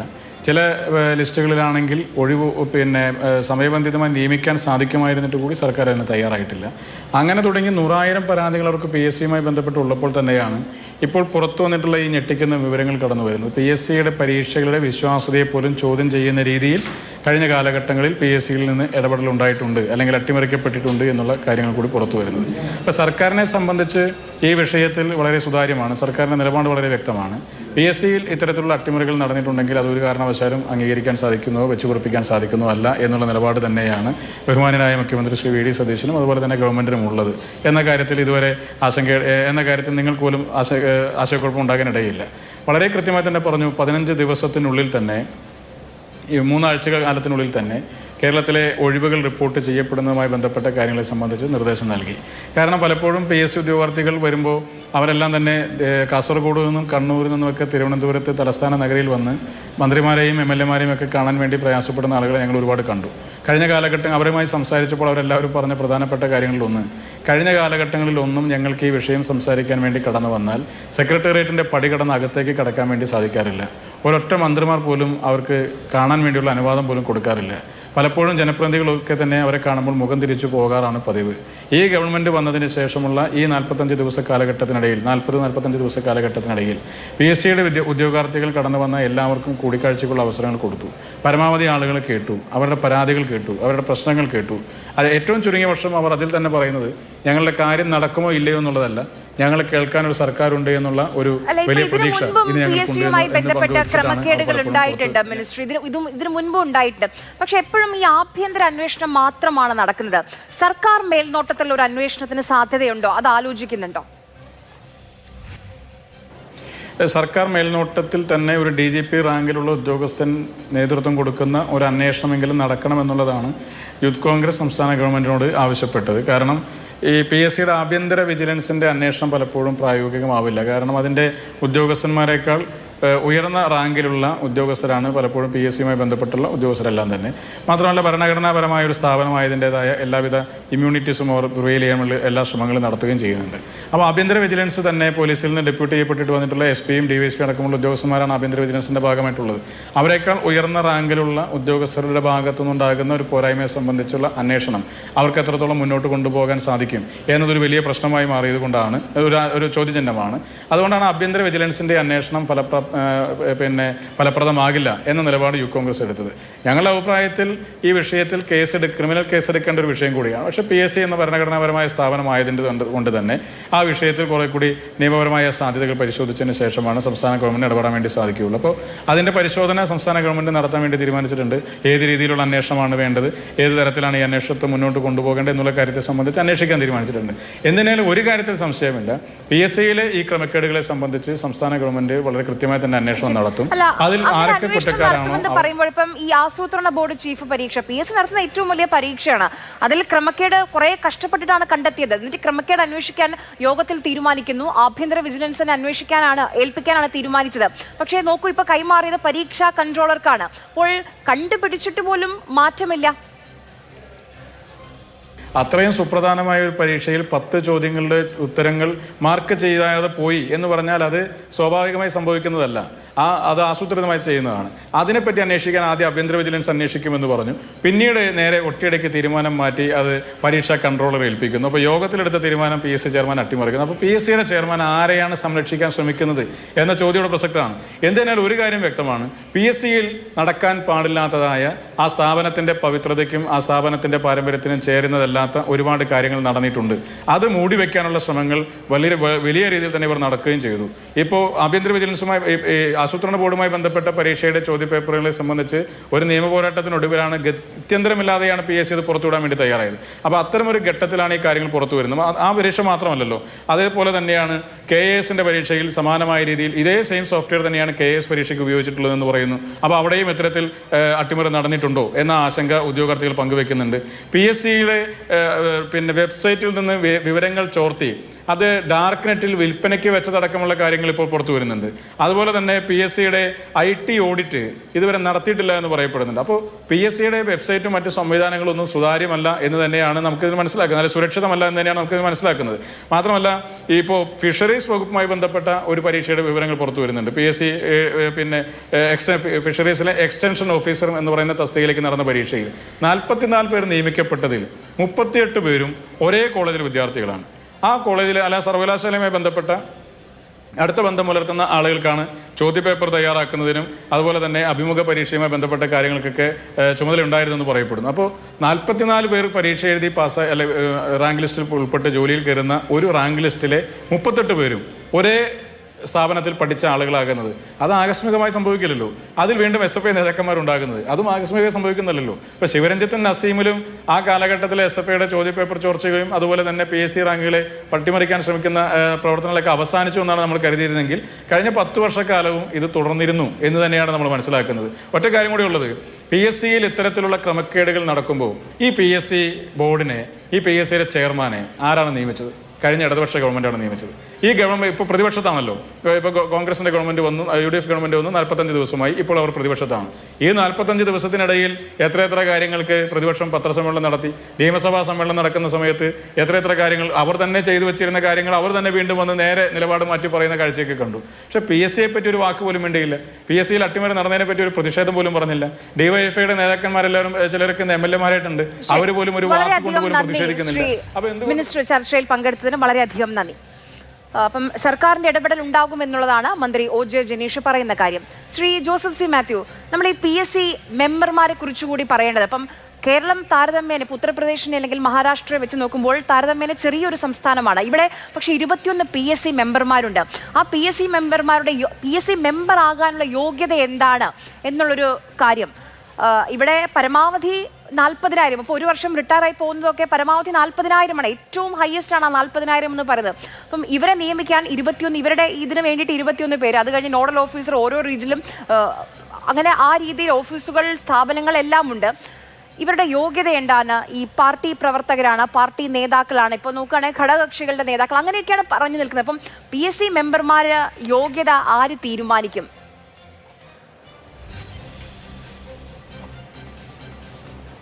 അത് നേരത്തെ ഇൻട്രൊഡക്ഷനിൽ ആര്യ തന്നെ പറഞ്ഞു കഴിഞ്ഞു. എല്ലാ ഘടകകക്ഷികൾക്കും ഓരോ അക്കോമഡേഷൻ കൊടുക്കുക എന്നുള്ളതാണ്. ഇപ്പോൾ നമ്മൾ ഭരണപരിഷ്കാര കമ്മീഷൻ മുതൽ കേട്ടുകൊണ്ടിരിക്കുകയാണ്. നമ്മൾ PSCയിലേക്ക് വരുമ്പോൾ സ്കറിയ തോമസിൻ്റെ പാർട്ടിക്ക് ഒരംഗത്തെ കൊടുത്തിട്ടുണ്ടായിരുന്നു. അദ്ദേഹം അതിനുശേഷം ഒരു 4-5 മാസം കഴിഞ്ഞപ്പോൾ മരണപ്പെട്ടു പോയി. അതോടുകൂടി ആ പാർട്ടി തന്നെ, കാര്യം ഏകാംഗ പാർട്ടിയായിരുന്നല്ലോ, ആ പാർട്ടി തന്നെ ഇല്ലാതാകുന്നു. പക്ഷേ ഈ അംഗം അവിടെ തുടരുകയാണ്. ആരോടാണ് അക്കൗണ്ടബിലിറ്റി എന്നുള്ളൊരു വിഷയമുണ്ട്. ഞാൻ വ്യക്തിപരമായി അവരുടെ പ്രവർത്തനത്തെക്കുറിച്ച് അറിഞ്ഞുകൊണ്ടേ പറയുകയല്ല. പക്ഷേ അതുപോലെ INL അങ്ങനെ മറ്റൊരിടത്തും അക്കോമഡേഷൻ ഇല്ലാത്ത ഈ ഘടകകക്ഷികൾക്ക് പോലും ഇവിടെ ഒരാളെ കൊടുത്തുകൊണ്ട് ഇതൊക്കെ ചില സൗജന്യങ്ങൾ, വീതം വെപ്പുകളുടെ ഒരു ഏരിയയാക്കി PSCയെ മാറ്റി എന്നുള്ളത് ഒരു കാര്യം. പക്ഷെ അവിടെ നടക്കുന്ന കാര്യങ്ങളിൽ നേരത്തെ നമ്മൾ പറഞ്ഞു വന്നതുപോലെ ഈ ശിവരഞ്ജിത്തിൻ്റെയും നമ്മൾ ആ പരീക്ഷയുടെ കാര്യത്തിൽ ഉത്തരക്കടലാസ് അവരുടെ വീട്ടിൽ നിന്ന് പിടിച്ചെടുക്കുന്നു. പക്ഷെ ഉത്തരക്കടലാസ് കൊണ്ട് മാത്രം 1ാം റാങ്ക് കിട്ടില്ല എന്ന് നമുക്കറിയാം. ഉത്തരക്കടലാസും പിടിച്ചെടുക്കാത്ത ചോദ്യക്കടലാസുകളും കിട്ടിയാൽ മാത്രമാണ് ഇതിന് മുഴുവൻ ഉത്തരവെഴുതിയത് അവിടെ എത്തിച്ച് പരീക്ഷയിൽ വിജയിയാകാൻ കഴിയുക. അപ്പോൾ അവിടെ വാല്യുവേഷനിലല്ലായിരുന്നു ക്രമക്കേട്. അപ്പോൾ ചോദ്യ പേപ്പർ പോകുന്നു, ഉത്തരക്കടലാസ് പോകുന്നു, വാല്യുവേഷനിൽ തിരിമറികൾ നടക്കുന്നു. ഇതെല്ലാം നമ്മൾ കണ്ടുകൊണ്ടിരിക്കുകയാണ്. ഇപ്പോൾ സാങ്കേതികമായിട്ട് ഇത് മൂല്യനിർണ്ണയം നടത്തുന്ന സോഫ്റ്റ്വെയറിൻ്റെ പ്രശ്നമാണ് എന്ന് പറയുന്നു. ഇപ്പോഴിരിക്കുന്ന PSC ചെയർമാനെ സംബന്ധിച്ചിടത്തോളം ഞാൻ നേരത്തെ പറഞ്ഞ പോലെ അദ്ദേഹത്തിന് നല്ല സാങ്കേതിക വൈദഗ്ധ്യമുള്ള ആളാണ്. ഇത്തരം കാര്യങ്ങൾ വേറെ ഒരാൾ പറഞ്ഞ് മനസ്സിലാക്കേണ്ടതില്ലാതെ പരിശോധിച്ചാൽ ബോധ്യപ്പെടാൻ കഴിവുള്ള ആളാണ് അദ്ദേഹം. പല രംഗത്ത് അങ്ങനെ ഞങ്ങൾ ഒന്നിച്ച് പ്രവർത്തിച്ചിട്ടുള്ളതുമാണ്. അതുകൊണ്ട് എനിക്ക് വ്യക്തമായി അറിയാവുന്നതുകൊണ്ട് പറയുകയാണ്. അപ്പോൾ അത് വൈദഗ്ധ്യക്കുറവല്ല. അവിടെ ഏറ്റവും കൂടുതൽ ഇതിൽ ഉത്തരവാദിയായിരിക്കുന്ന ആളെ തന്നെ അന്വേഷണ ചുമതല ഏൽപ്പിക്കുകയാണ്. അത് മറച്ചു വെക്കാനൊന്നുമില്ലെങ്കിൽ ഒരു കാരണവശാലും ചെയർമാൻ ആ തീരുമാനം എടുക്കില്ല. കാരണം ഈ പരീക്ഷ കൺട്രോൾ എന്ന് പറഞ്ഞാൽ നിങ്ങൾ ആഭ്യന്തര വിജിലൻസ് ആയിക്കോട്ടെ, ഇപ്പോൾ ബഹുമാനപ്പെട്ട മന്ത്രി പറഞ്ഞ പോലെ അതിലും മുതിർന്ന ഉദ്യോഗസ്ഥനായിക്കോട്ടെ, ഒരു ജുഡീഷ്യൽ കമ്മീഷൻ ആയിക്കോട്ടെ, ആരെ അന്വേഷണം ഏൽപ്പിച്ചാലും ആദ്യം അവർ മൊഴി രേഖപ്പെടുത്തുക, ചോദ്യം ചെയ്യുക പരീക്ഷ കൺട്രോളറെയാണ്. അപ്പോൾ അങ്ങനെ നമുക്ക് ആ PSC ഓഫീസിൻ്റെ ഘടന തന്നെ നോക്കിക്കഴിഞ്ഞാൽ അതിൻ്റെ ആ ഭാഗത്ത് ആ പരീക്ഷ നടത്തിപ്പിന് വേണ്ടി തയ്യാറാക്കിയിരിക്കുന്ന ഉദ്യോഗസ്ഥരെന്ന് പറയുന്നത് അവരാണത് കൺട്രോൾ ചെയ്യുക. നമ്മൾ 21 അംഗങ്ങളുണ്ടെങ്കിലും 42 അംഗങ്ങളുണ്ടെങ്കിലും ഈ പരീക്ഷ പേപ്പർ അത് നടത്തിപ്പ് ആ കാര്യങ്ങൾ ചെയർമാനും പരീക്ഷ കൺട്രോളറും അടങ്ങുന്ന വേറെ ഒരു വൃന്ദമാണ് അവിടെ കൈകാര്യം ചെയ്യുന്നത്. നിങ്ങൾ നേരിട്ട് ഈ മെമ്പർമാരോട് സംസാരിച്ചോളൂ. ഞാനും ഈ ചർച്ചയുടെ ഭാഗമായി ഒരാളോട് സംസാരിച്ചതാണ്. അവർക്കിതിലൊന്നും യാതൊരു പങ്കുമില്ല. അവർ നേരത്തെ ഈ പറഞ്ഞ പോലെ പല വീതം വെപ്പുകളുടെ ഭാഗമായിട്ട് അവിടെ വന്നവരുണ്ട്. അവിടെ ഉള്ളവരെല്ലാം കഴിവില്ലാത്തവരെന്ന് ഞാൻ പറയുകയല്ല. പക്ഷെ അവരെ അങ്ങോട്ട് കയറാൻ സമ്മതിക്കില്ല. അങ്ങനെയല്ല അതിൻ്റെ പ്രവർത്തന രീതി. അപ്പോൾ ഈ ചോദ്യ പേപ്പർ തയ്യാറാക്കുന്നിടം മുതൽ തുടങ്ങുന്ന ഒരു തിരിമറിയുണ്ട്. ഈ സംസ്ഥാനത്ത് അത് വളരെ ആസൂത്രിതമായി നടക്കുന്നതാണ്. ഇപ്പോൾ നമ്മുടെ സഹകരണ ബാങ്കുകൾ ഒരുപാട് ഇവിടെ പ്രവർത്തിക്കുന്നുണ്ട്. അവിടുത്തെ നിയമനം എങ്ങനെയാണ് നടക്കുന്നതെന്ന് നമ്മൾ അന്വേഷിച്ചാൽ ഒരുപാട് പേര്, നേരത്തെ നമ്മൾ പറഞ്ഞല്ലോ, ഇതൊരു നിയമനം ഏറ്റവും കൂടുതൽ നടത്തുക എന്നുള്ളത് രാഷ്ട്രീയ അധികാരം കൈവെക്കുന്നതിൻ്റെ ഒരു ഭാഗമായി രാഷ്ട്രീയ പാർട്ടികൾ കാണുകയും ചെയ്യുന്നു. ഈ ബാങ്കുകളിൽ നടക്കുന്ന എങ്ങനെയാണ്, ഈ ചോദ്യ പേപ്പർ സെറ്റ് ചെയ്യാൻ ഒരു വിഭാഗത്തെ ഏൽപ്പിക്കും. പക്ഷേ ചോദ്യ പേപ്പർ അതിനു മുമ്പ് തന്നെ, ഇത് സീൽഡ് കവറിലൊക്കെ അവിടെ ബാങ്കിലെത്തും. പക്ഷെ അതിനു മുമ്പ് തന്നെ ഈ ചോദ്യ പേപ്പർ ഈ ബാങ്ക് പ്രസിഡന്റിൻ്റെയോ ഇതിൻ്റെ നടത്തിപ്പിൽ തിരിമറി നടത്തണമെന്ന് ആഗ്രഹിക്കുന്നവരുടെ കയ്യിലെത്തും. പിന്നീട് എങ്ങനെയാണ് പണം വാങ്ങുകയും പണം വാങ്ങുന്നവർക്ക് ആ ചോദ്യ പേപ്പർ എത്തുകയൊക്കെ ചെയ്യുന്നതെന്ന് ഞാൻ വിശദീകരിക്കേണ്ട കാര്യമില്ല. PSCയിലും ചോദ്യ പേപ്പർ സെറ്റ് ചെയ്യുന്നത് എവിടെയാണെന്ന് നിങ്ങൾ ഈ മെമ്പർമാരോട് ചോദിച്ചു നോക്കൂ. ആർക്കറിയാം എങ്ങനെയാണ് തീരുമാനം എടുക്കുന്നത്? ഒരു വിഭാഗം മാത്രമാണോ ചോദ്യം തയ്യാറാക്കുന്നത്, അതോ പലർ തയ്യാറാക്കിയിട്ട് അതിൽ നിന്ന് ക്രോഡീകരിച്ച ഒരു റാൻഡമായി തിരഞ്ഞെടുക്കുന്ന ചോദ്യങ്ങളാണോ പരീക്ഷയ്ക്ക് വരുന്നത്? ഇത് നിങ്ങൾ അന്വേഷിച്ച് നോക്കും. അങ്ങനെയല്ല. അതായത് ഒരു കുറ്റമറ്റ സംവിധാനം അവിടെ ഒരുക്കാനായിട്ട് ഇപ്പോഴും കഴിഞ്ഞിട്ടില്ല എന്ന് മാത്രമല്ല, അത് വേണ്ട എന്ന് ആരൊക്കെയോ കൂടി തീരുമാനിച്ചിരിക്കുന്നു. അപ്പം നമ്മൾ ഈ നേരത്തെ പറഞ്ഞ ഈ ബാഹുല്യം കാരണം പല കാര്യങ്ങളും പുറത്തു വരുന്നില്ല. നമ്മൾ അഡ്വൈസ് മെമ്മോ, അതിൻ്റെ സമയം തീരുന്നു, കാലാവധി തീരുന്നു, അങ്ങനെയൊക്കെയുള്ള ആക്ഷേപങ്ങളാണ് നമ്മൾ പലതും കേൾക്കുന്നത്. അപ്പോൾ PSC ഏറെക്കുറെ കുറ്റമറ്റതാണെന്ന് വിശ്വസിക്കാനാണ് നമുക്കും ഇഷ്ടം. പക്ഷേ ഈ പറഞ്ഞ പോലെ 200 പേര് പരീക്ഷ എഴുതിയ ഒരു വിഷയത്തിൽ 228 പേർ പരീക്ഷ എഴുതിയ വിഷയം വന്നപ്പോൾ വളരെ പ്രകടമായി ഇത് നമ്മുടെ മുന്നിലേക്ക് വന്നിരിക്കുന്നു എന്നുള്ളത് ഒരു കാര്യം. രണ്ടാമത്, ഇത് രാഷ്ട്രീയമായിട്ടുള്ള നെക്സസ്, അതിനെ തടുത്തു നിർത്താൻ പൊളിറ്റിക്കൽ അപ്പോയിൻറ്റീസ് ആയിട്ടുള്ള ഈ ഭരണഘടനാ സ്ഥാപനത്തിലേക്ക് വരുന്നവർക്ക് രാഷ്ട്രീയമായിട്ടുള്ള ഇടപെടിയിലാവാം, വ്യക്തിപരമായുള്ള ഇടപെടിയിലാവാം, അതിനെ ചെറുത്തു നിർത്തി ഭരണഘടനാപരമായ ഒരു ബാധ്യത നിർവഹിക്കാനുള്ള ആർജവം ഉള്ളവരായിരിക്കണം. അതില്ലാത്തവരാണെങ്കിൽ ഇത് നടത്തിയെടുക്കാൻ പലപ്പോഴും കഴിയില്ല. അപ്പോൾ അത് അല്ലാത്ത രീതിയിലുള്ള ഇടപെടലുകൾ നടക്കുന്നതിൻ്റെ ഉദാഹരണമാണ് ഇപ്പോൾ PRDയുമായി ബന്ധപ്പെട്ട നിയമനങ്ങളിലെല്ലാം നമ്മൾ കണ്ടുകൊണ്ടിരിക്കുന്നത്. ഇപ്പം ഞാൻ ടെക്നോ പാർക്കിലൊരു സ്ഥാപനം നടത്തുന്നു. അവിടുന്ന് PSC പരീക്ഷ എഴുതാൻ ആഗ്രഹിക്കുന്ന ഉദ്യോഗാർത്ഥികൾക്ക് നമ്മൾ സാധാരണ കൊടുക്കുന്ന ഒരു എക്സ്പീരിയൻസ് ലെറ്റർ പോരാ. അവർക്ക് ലേബർ ഓഫീസറും കൂടി കൗണ്ടർ സൈൻ ചെയ്ത ഒരു ഫോർമാറ്റിലുള്ള എക്സ്പീരിയൻസ് കിട്ടിയാൽ മാത്രമേ അവർക്ക് അവിടെ അപേക്ഷിക്കാൻ പറ്റൂ. അതുകൊണ്ട് നമ്മൾ വേറൊരു ഫോർമാറ്റിൽ കൊടുക്കാൻ നിർബന്ധിതമാകും.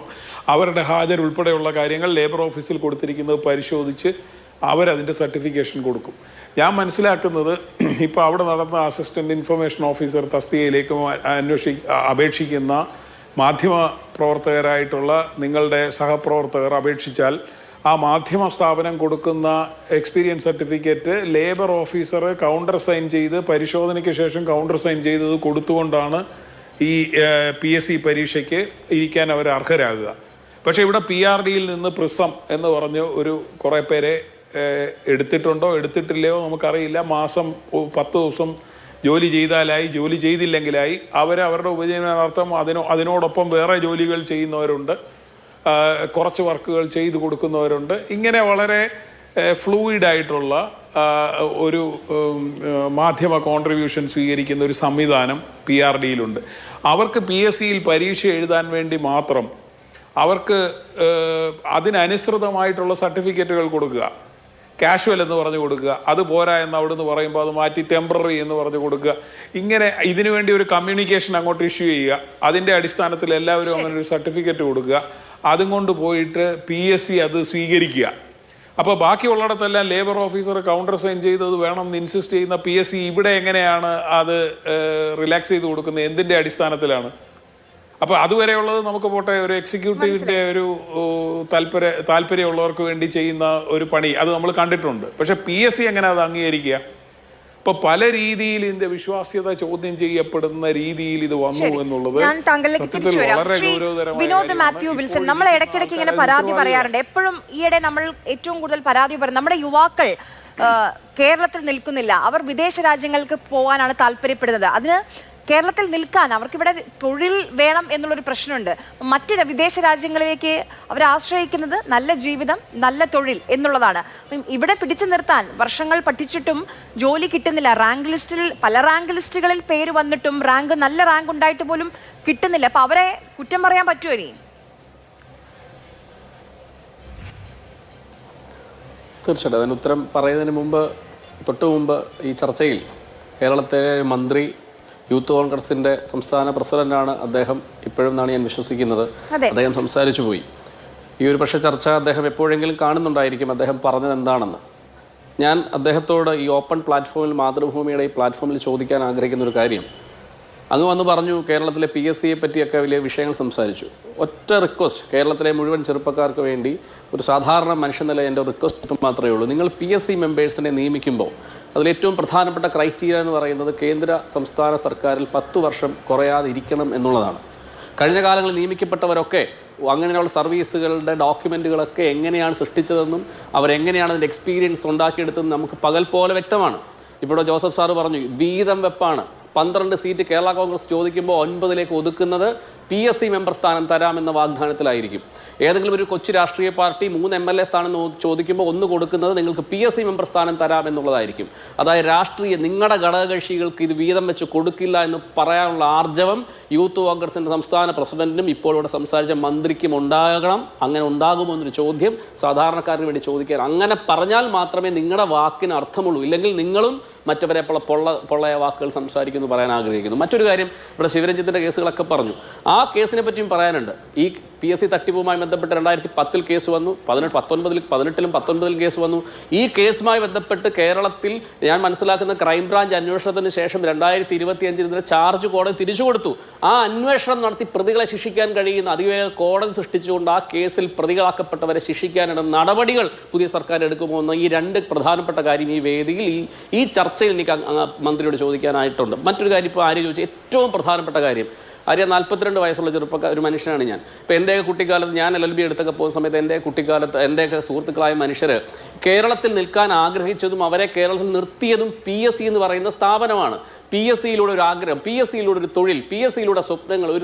എനിക്കൊരു സർക്കാർ ജോലി ആഗ്രഹമുള്ള ഒരു മനുഷ്യനല്ല, എന്നാൽ സർക്കാർ ജോലി ആഗ്രഹമുള്ള മനുഷ്യർ. PSC ആസ്പിരൻ്റ് എന്ന് പറയുന്നത് വലിയ സ്റ്റാറ്റസ് ആയിരുന്നു. അതായത് നമ്മൾ സിവിൽ സർവീസ് ഒക്കെ എഴുതുന്നത് പോലെ, സിവിൽ സർവീസിന് തിരുവനന്തപുരത്തും ഡൽഹിയിലും പോയി കോച്ചിങ്ങിന് പോകുന്നത് പോലെ കേരളത്തിലെ അങ്ങോളം ഇങ്ങോളമുള്ള ട്യൂഷൻ സെൻ്ററുകളിൽ PSC കോച്ചിങ് സെൻ്റർ രാവിലെ മുതൽ കഷ്ടപ്പെട്ട് പഠിക്കുന്ന ചെറുപ്പക്കാരൊക്കെ ഈ നാട്ടിൽ നിന്നത് PSC എന്ന് പറയുന്ന സ്ഥാപനത്തിൻ്റെ ഭാഗമായിട്ടും അതിനുള്ള വിശ്വാസ്യതയും കൊണ്ടാണ്. അത് മുഴുവൻ ഇവർ തകർത്തു. ആ തകർത്ത് ഇന്ന് നമുക്കറിയാമല്ലോ 2 മുതൽ 4 വർഷം വരെയാണ് ആര്യ ഒരു PSC ടെസ്റ്റ് എഴുതിയാൽ ഒരു മനുഷ്യൻ അവൻ്റെ ജീവിതം ഹോമിക്കുന്നത്. എന്തെല്ലാം ബുദ്ധിമുട്ടുണ്ട്. അവൻ്റെ സാമൂഹ്യ ജീവിതം പോവും, അവൻ്റെ കുടുംബജീവിതം പോവും, അവൻ അതിനു വേണ്ടി എടുക്കുന്ന ഇൻവെസ്റ്റ്മെൻറ്റ് പോവും. ഒരു 2 മുതൽ 4 വരെ വർഷം അവനൊരു വിജ്ഞാപനം വരുന്നു, പരീക്ഷ നടത്തുന്നു, ഷോർട്ട് ലിസ്റ്റ് വരുന്നു, അതിന് നിയമനം വരുന്നു. 5 വർഷമാണ് ഒരു 30 വയസ്സുള്ള ഒരു മനുഷ്യൻ 35ാമത്തെ വയസ്സിലാണ് PSCയിലൂടെ അവനൊരു നിയമനം വരും. നിയമനം വരുമ്പോൾ എന്താ, ആ ലിസ്റ്റ് റദ്ദ് ചെയ്യുന്നു. പിന്നെ അവന് പുതിയ നിയമനത്തിലേക്ക് പോകാൻ പറ്റത്തില്ല. ഒരു സ്വകാര്യ മേഖലയിൽ പോലും ജോലി ചെയ്യാൻ കഴിയാത്ത തരത്തിലേക്ക് അവൻ്റെ സാമൂഹ്യ പശ്ചാത്തലം തന്നെ തകർക്കുന്ന രീതിയാണ് PSCക്ക്. ഇനി ഒരു കാര്യം കൂടി ഈ ചർച്ചയുമായി ബന്ധപ്പെട്ട് ഞാൻ പറഞ്ഞല്ലോ, ഫേസ്ബുക്കിലിട്ടപ്പോൾ ഒരു മനുഷ്യനെ വിളിച്ചു പറഞ്ഞതാണ്. നമുക്കറിയാം PSCയുമായി ബന്ധപ്പെട്ട് അപ്പോയിൻമെൻറ്റുകൾ നടക്കുന്നത് എങ്ങനെയാണ്. സ്പെഷ്യൽ റൂൾസ് പ്രകാരമാണ് അതിൻ്റെ അപ്പോയിൻമെൻറ്റുകൾ നടക്കുന്നത്. അതായത് സ്പെഷ്യൽ റൂൾസാണ് ഓരോ അപ്പോയിൻമെൻറ്റിൻ്റെയും പ്രൊമോഷനും സാലറിയും യോഗ്യതയും നിശ്ചയിക്കുന്നത്. ഇപ്പോഴും നമ്മുടെ നാട്ടിലെ ഓഫീസ് അസിസ്റ്റൻ്റ് എന്ന് പറയുന്ന ഈ PSC നിയമനത്തിൻ്റെ യോഗ്യത എന്ന് പറയുന്നത് SSLC ആണ്. ഇപ്പോൾ പുതിയ കാലത്തിൽ SSLC വെച്ച് അങ്ങനെ ഒരു യോഗ്യത, ആ യോഗ്യതാ മാനദണ്ഡ പ്രകാരം ഒരു ഓഫീസ് അസിസ്റ്റന്റ് ജോലി ചെയ്യാൻ കഴിയില്ല. മിനിമം +2 DCM വേണം. ഇപ്പോഴും 57 തുടങ്ങിയിരിക്കുന്ന ഈ സ്പെഷ്യൽ റൂൾസ് പ്രകാരമാണ് ഈ 2026 കൊച്ചു കുട്ടികൾ വരെ AI ഇമേജിലൂടെയും AI സംവിധാനത്തിലൂടെയും കാര്യങ്ങൾ മുമ്പോട്ട് നയിക്കുമ്പോൾ ഈ അപരിഷ്കൃതമായ സിസ്റ്റത്തിലൂടെ ഇതിനെ നവീകരിക്കാൻ കഴിയുന്ന ഒരു സംവിധാനവും കാലാകാലങ്ങളായി ഒരു ഗവൺമെന്റും ചെയ്യുന്നില്ല എന്നുള്ളത് ഏറ്റവും ഖേദകരമായ വസ്തുതയാണ്.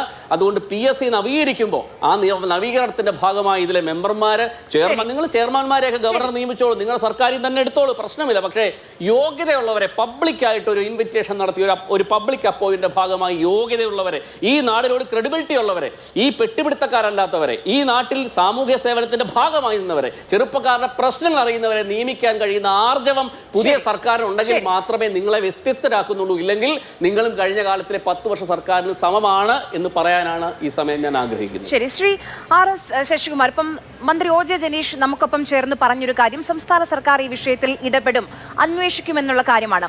പക്ഷെ നമുക്കറിയാം PSC ഒരു ഭരണഘടനാ സ്ഥാപനമാണ്. സർക്കാർ ഇടപെടുന്നതിന് ഒരു പരിധിയുണ്ട്, ഒരു പരിമിതിയുണ്ട്. എന്ത് ചെയ്യാൻ കഴിയും? ഇപ്പം നമ്മൾ ഈ ആസൂത്രണ ബോർഡ് അതിൻ്റെ ചീഫ് പരീക്ഷ തന്നെ എടുക്കുകയാണെങ്കിൽ ക്രമക്കേട് കണ്ടെത്തി ഉത്തരങ്ങൾ അതിന് മൂല്യനിർണ്ണയം നടത്തിയിട്ടില്ല എന്ന് കണ്ടെത്തി. അത് കഴിഞ്ഞ് ചോദിച്ച ഈ മാർക്ക് ലിസ്റ്റ് കിട്ടാൻ 1 വർഷത്തിലധികം കാത്തിരിക്കേണ്ടി വന്നു. അതിപ്പോൾ ചോദ്യം ചെയ്യപ്പെട്ടുകൊണ്ടിരിക്കുകയാണ്. എന്നിട്ട് വളരെ പെട്ടെന്ന് തന്നെ ഈ ഇടതുപക്ഷ അനുഭാവമുള്ള ആളെ നിയമിക്കുന്നു. അത് കോടതിയിലേക്ക് പോകുന്നു. ഏറ്റവും ഒടുവിൽ ഇപ്പോൾ ഒരു പുറത്തുനിന്ന്, അതായത് ആഭ്യന്തര വിജിലൻസ് എന്ന് പറയുമ്പം SP-യും DYSP ഒക്കെ അടങ്ങുന്നതാണ്. അത് അന്വേഷിക്കാമെന്ന് യോഗത്തിൽ പറഞ്ഞിട്ട് പിന്നെ കേൾക്കുന്നത് പരീക്ഷാ കൺട്രോളർ എന്നാണ്. അപ്പോൾ ഇവിടെ ഈ PSC ചെയർമാന് ഡയറക്റ്റ് ആയിട്ട് ഇൻവോൾവ്മെന്റ് ഉണ്ടെങ്കിൽ, അഭിമുഖം അടക്കം അദ്ദേഹം മറ്റു 2 പേരും കൂടിയാണ് നടത്തിയതാണ് ഞാൻ മനസ്സിലാക്കുന്നത്. അപ്പോൾ ഈ 3 പേര് മാത്രമുള്ളതാണ്. അപ്പം അതിലെന്ത് ചെയ്യാൻ കഴിയും സർക്കാരിന്? അല്ല, ഇതിനകത്ത് ക്രമക്കേട് നടക്കുന്നുണ്ടെന്ന് വളരെ സത്യമാണ്. കാരണം ഇവിടെ നമ്മുടെ LD ക്ലർക്കിൻ്റെയും സെക്രട്ടേറിയറ്റ് അസിസ്റ്റൻ്റ് ഉൾപ്പെടെയുള്ള കൂടുതൽ ലക്ഷക്കണക്കിന് കുട്ടികൾ പരീക്ഷ എഴുതുന്നത് മറ്റൊരു വിങ്ങിൽ കൂടി നടക്കുകയാണ്. അത് ഓഫീസ് സംവിധാനത്തിലൂടെ നടക്കുകയാണ്. പക്ഷേ ഇവിടെ തട്ടിപ്പ് നടക്കുന്നത് ഓഫീസർ പോസ്റ്റുകളിലാണ്. ഞങ്ങൾ വളരെ സസൂക്ഷ്മം പരിശോധിച്ചാണ്. അതിന് അവർ വളരെ സ്കീം ചെയ്തേക്കുകയാണ്. കാരണം അതിന് ഏറ്റവും ഈ കേസ് അന്വേഷിച്ചാൽ ഇതിലെ 1ാം പ്രതി അതിലെ ഇപ്പോഴത്തെ ചെയർമാനായ ശ്രീ MR ബൈജു ആയിരിക്കും. MR ബൈജുവിനെ കുറിച്ച് വളരെ പ്രഗത്ഭനായി മിടുക്കനാണെന്ന് എൻ്റെ സുഹൃത്ത് ജോസഫ് മാത്യു പറയും. അദ്ദേഹം സബ്ജക്റ്റിൽ മിടുക്കനാണെങ്കിലും അദ്ദേഹത്തിൻ്റെ സബ്ജക്റ്റിലെ മിടുക്കിൻ്റെ അടിസ്ഥാനത്തിലല്ല അദ്ദേഹത്തെ PSC ചെയർമാനാക്കിയത്. അദ്ദേഹം നമ്മുടെ ഗവൺമെൻറ് എഞ്ചിനീയറിംഗ് കോളേജിലെ പ്രൊഫസറാണ്. അവിടെ സദാസമയവും SFIയുടെ പ്രവർത്തനങ്ങളും അതുപോലെ ഒരു CPMൻ്റെ ഗസറ്റഡ് ഓഫീസ് സംഘടനയുടെ സംസ്ഥാന നേതാവുമായിരുന്നു. അദ്ദേഹം എല്ലാവരെയും അടിച്ചമർത്തി ഭരിക്കുന്ന ഒരു പിണറായി സ്റ്റൈലിലുള്ള നേതാവായിരുന്നു എന്ന് എന്നോട് ഗസറ്റഡ് ഓഫീസിൽ സംഘടനയുള്ളവർ പറഞ്ഞു. ഇതെല്ലാം കണക്കിലെടുത്തുകൊണ്ടാണ് പിണറായി അദ്ദേഹത്തെ മെമ്പറായി നിയമിച്ചത്.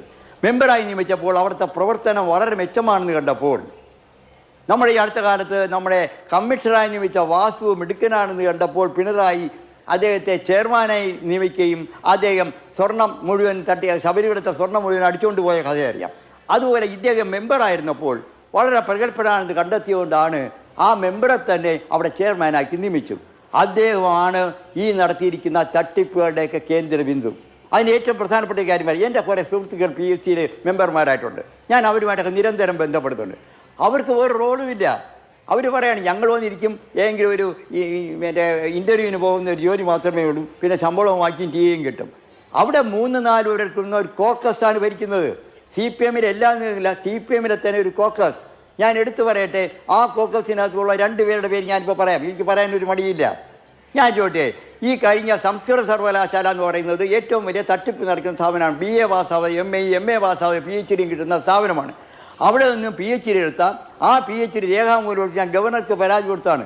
816 മിസ്റ്റേക്കാണ് ഒരു തീസിലുള്ളത്. ആ തീസിനെ PhD കൊടുത്തതിനെ ചോദ്യം ചെയ്യണമെന്ന് പറഞ്ഞ് ഗവർണർക്ക് പരാതി കൊടുത്തതിന് 2 ആഴ്ച കഴിഞ്ഞപ്പോൾ ആ DOFയുടെ എറണാകുളം ജില്ലാ പ്രസിഡൻ്റായിട്ടുള്ള പ്രിൻസി കുര്യാക്കോസിനെ 32 വയസ്സായ ഒരു പെൺകുട്ടിയെ PSC മെമ്പറായിട്ട് നിയമിച്ചു. 4 ലക്ഷം രൂപ ശമ്പളത്തിൽ നിയമിച്ച 40ാമത്തെ വയസ്സാകുമ്പോഴേക്കും അവർ 1.5 ലക്ഷം രൂപ ശമ്പളത്തിൽ ജീവിതകാലം മുഴുവൻ ജീവിക്കാൻ പോവുകയാണ്. PSCയുടെ ലോവർ ഡിവിഷൻ്റെ ടെസ്റ്റ് എഴുതിയാൽ പാസ്സാവാത്ത ഒരു കുട്ടിയാണ്. അവരെ PSC മെമ്പർ 1. 2, മുഖ്യമന്ത്രിയുടെ പ്രൈവറ്റ് സെക്രട്ടറി ആയിരുന്ന രാകേഷിൻ്റെ ഭാര്യ പ്രിയ വർഗീസിനെ കണ്ണൂർ സർവകലാശാലയിൽ അസോസിയേറ്റ് പ്രൊഫസറായിട്ട് കൊടുക്കണമെന്നുണ്ടെങ്കിൽ തൊട്ട് താഴെ കൂടുതൽ സ്കോറുള്ള PP പ്രകാശനെ ഒഴിവാക്കണം. PP പ്രകാശൻ കേസ് കൊടുത്താൽ മുഖ്യമന്ത്രിയുടെ പ്രൈവറ്റ് സെക്രട്ടറി രാകേഷിൻ്റെ ഭാര്യയ്ക്ക് ജോലി കിട്ടാൻ ബുദ്ധിമുട്ടുണ്ടാവും. അവർ കേസ് കൊടുത്തില്ല. മറ്റൊരു കടിയാണ് കേസ് കൊടുത്തത്. അതിൻ്റെ പാരിതോഷികമായിട്ട് ഈ ഗവൺമെൻറ് കോളേജ് അധ്യാപക CPM സംഘടനയുടെ നേതാവായ പ്രകാശന് PSC മെമ്പറായിട്ട് കൊടുത്തു. ഞാൻ ചോദിക്കട്ടെ, PSCയിലെ സംഘടനാ നേതാക്കന്മാരും അതുപോലെ DOFയുടെ നേതാക്കളെയാണോ PSC മെമ്പറാക്കേണ്ടത്? ഇത്രയും ഉയർന്ന പോസ്റ്റ്, ഗവർണറെക്കാളും ശമ്പളം പറ്റുന്ന പോസ്റ്റിൽ ഇവർ ചെയ്യുന്ന പരിപാടി എന്ന് വെച്ചാൽ ഇവരെ വച്ച് എന്തിനെന്ന് വെച്ചാൽ ഇവർക്കാണ് അധ്യാപകരുമായിട്ടും വിദ്യാർത്ഥികളുമായിട്ടും അതുപോലെ തന്നെ ഉള്ളവരുമായിട്ട് ബന്ധപ്പെടുമ്പോൾ ബൈജു ഇവരെ ഏൽപ്പിക്കുന്നു. ഇവർ വളരെ സബ്സ്റ്റാൻഡേർഡ് ആയിട്ടുള്ള കുറേ അധ്യാപകരുടെ പേര് കൊടുക്കുന്നു. അവരെ കൊണ്ടാണ് ക്വസ്റ്റ്യൻ സെറ്റ് ചെയ്യുന്നത്. അതിലൂടെയാണ് ക്വസ്റ്റ്യൻ ചോരുന്നത്. ഈ അടുത്ത കാലത്തുള്ള PSCയുടെ ക്വസ്റ്റ്യൻ പേപ്പർ ഞങ്ങൾ പരിശോധിച്ചപ്പോഴും ഇത്ര നിലവാരം കുറഞ്ഞ ക്വസ്റ്റ്യൻ. കാരണം അധ്യാപകൻ ക്വസ്റ്റ്യൻ പേപ്പർ സെറ്റർ നിലവാരം കുറയുമ്പോൾ അയാളുടെ നിലവാരം ചോദ്യത്തിന് കാണുള്ളൂ. ഈ തരത്തിൽ ചോദ്യം വളരെ രഹസ്യമായി ചോർത്തുന്നുണ്ട്.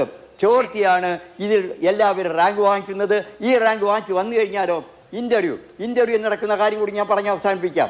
ഇൻ്റർവ്യൂവിൽ അവരെ വെളിയിൽ നിന്നുള്ള എക്സ്റ്റേണൽ ആയിട്ടുള്ള എക്സ്പെർട്സ് വരും. എന്നോട് വളരെ പ്രഗത്ഭരായ നമ്മുടെ ചില അധ്യാപകർ, കോളേജ് യൂണിവേഴ്സിറ്റി അധ്യാപകർ പറഞ്ഞത്, ഇൻ്റർവ്യൂ ചെന്ന് അവർ പറയുന്ന രീതിയിൽ ചോദ്യം ചോദിച്ചില്ലെങ്കിൽ അടുത്ത ദിവസം ഇൻ്റർവ്യൂവിന് വരണ്ടെന്ന് പറയുകയാണ്. ഈ ബൈജു വിളിച്ച് പറയും അവരെ ഒഴിവാക്കിയത് വേറൊരു അധ്യാപകനെ വിളിക്കാൻ. അങ്ങനെ പാടുണ്ടോ? ഇൻ്റർവ്യൂ നടന്നിരിക്കുന്നതിനിടയ്ക്ക് എക്സ്പെർട്ടിനെ മാറ്റാൻ നിയമമുണ്ടോ?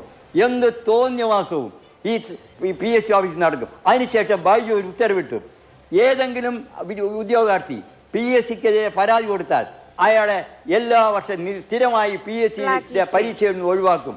ഭീഷണിപ്പെടുത്തുകയില്ലേ? ഇതൊക്കെ കേരളത്തിൽ നടക്കുമ്പോൾ, ഈ തട്ടിപ്പ് നടക്കുമ്പോൾ, ഇതിലൂടെ സാമ്പത്തിക ലാഭം ഉണ്ടാക്കുമ്പോൾ എവിടെ സാമ്പത്തിക സ്രോതസ് ഉൾപ്പെടെ എവിടെ അന്വേഷണം നടത്തണം? ശ്രീ KV ഷാജി, ഇപ്പം പല പരീക്ഷകളുമായി ബന്ധപ്പെട്ട് അതിന്റെ മൂല്യനിർണ്ണയവുമായി ബന്ധപ്പെട്ട് അഭിമുഖവുമായി ബന്ധപ്പെട്ടൊക്കെ പരാതികൾ ഉയരുന്നുണ്ട്, ക്രമക്കേടുകൾ ഉയരുന്നുണ്ട്. അപ്പം ആവശ്യങ്ങൾ പലതാണ്. അപ്പം ചിലയിടത്തൊക്കെ നോക്കൂ, പട്ടികയുടെ കാലാവധി തീരാൻ പോവുകയാണ്, പക്ഷെ അതിൽ 1ാം റാങ്ക് ഉള്ള ആൾക്ക് പോലും നിയമനം കിട്ടിയിട്ടില്ല. അതിലൊക്കെ ഇനി എന്ത് ചെയ്യാൻ കഴിയും എന്നുള്ളൊരു ചോദ്യമുണ്ട്.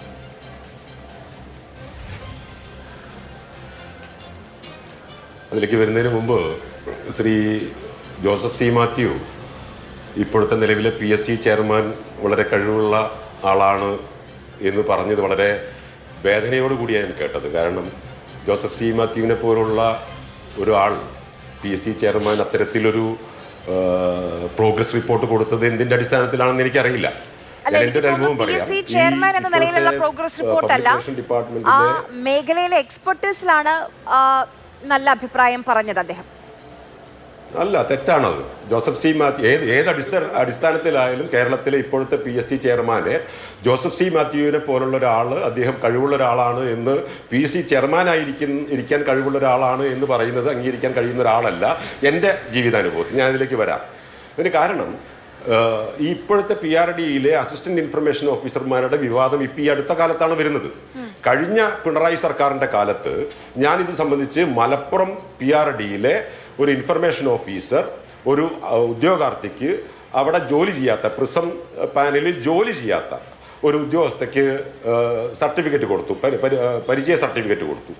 ഇത് സംബന്ധിച്ച് ഞാൻ PSC ചെയർമാൻ, ഈ പറയുന്ന ജോസഫ് സി മാത്യു പറഞ്ഞ വലിയ കഴിവുള്ള പ്രഗത്ഭനായിട്ടുള്ള ആൾക്ക് വ്യക്തിപരമായി പേരെഴുതി PSC ചെയർമാൻ എന്നുള്ള രീതിയിൽ പരാതി കൊടുത്തു. അതുപോലെ തന്നെ ചീഫ് സെക്രട്ടറിക്കും കൊടുത്തു. അതിൽ ഈ PSC ചെയർമാൻ, കഴിവുള്ള മഹാനായിട്ടുള്ള PSC ചെയർമാൻ വളരെ കൃത്യമായി അതിൻ്റെ എല്ലാ വിവരാവകാശ രേഖകളും വെച്ചാണ് ഞാൻ പരാതി കൊടുത്തത്. ആ പരാതിയിൽ എനിക്ക് കിട്ടിയ മറുപടി, ഈ മഹാനായിട്ടുള്ള ചെയർമാൻ പറഞ്ഞത്, അതായത് ജോലി ചെയ്യാത്ത ആൾക്ക് ജോലി ചെയ്തു എന്ന് വ്യാജ സർട്ടിഫിക്കറ്റാണ് ഈ ജില്ലാ ഇൻഫർമേഷൻ ഓഫീസർ കൊടുത്തത്. അത് കൃത്യമായി രേഖകൾ വെച്ച് കൊടുത്ത ആ പരാതി ഈ ചെയർമാൻ കൺക്ലൂഡ് ചെയ്തത് ഈ ഞാൻ പറഞ്ഞിട്ടുള്ള ആ ഒരു ലേഡിയാണ്. ഞാൻ പല കേസുകളിൽ ഒന്ന് സ്പെസിഫൈ ചെയ്തുകൊണ്ട് കൊടുത്തതാണത്, എന്ത് നടപടി വരുന്നു എന്നറിയാൻ. അപ്പം അതിൽ ഈ ചെയർമാൻ പറഞ്ഞിട്ടുള്ളത്, ഈ പറയുന്ന ലേഡി റാങ്ക് ലിസ്റ്റിൽ വന്നിട്ടില്ല, PRD അസിസ്റ്റന്റ് ഇൻഫർമേഷൻ ഓഫീസറുടെ റാങ്ക് ലിസ്റ്റിൽ വരാത്തത് കൊണ്ട് അവർ അപ്ലോഡ് ചെയ്തിട്ടുള്ള പരിചയ സർട്ടിഫിക്കറ്റിനെ സംബന്ധിച്ച് അന്വേഷണം വേണ്ടെന്നാണ് ഒരു ചെയർമാൻ.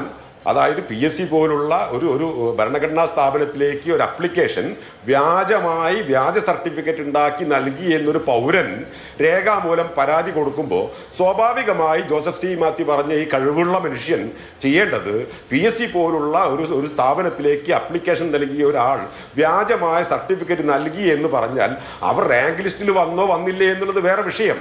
PSCയിലേക്ക് അത്തരത്തിൽ വ്യാജമായി നിർമ്മിച്ച ഒരു സർട്ടിഫിക്കറ്റ് അപ്ലോഡ് ചെയ്തിട്ടുണ്ടോ എന്ന് ചെയർമാൻ്റെ ടേബിളിലിരിക്കുന്ന കമ്പ്യൂട്ടറിൽ ഒരു വിരലമർത്തിയ അദ്ദേഹത്തിന് കാണാവുന്നതേ ഉള്ളൂ.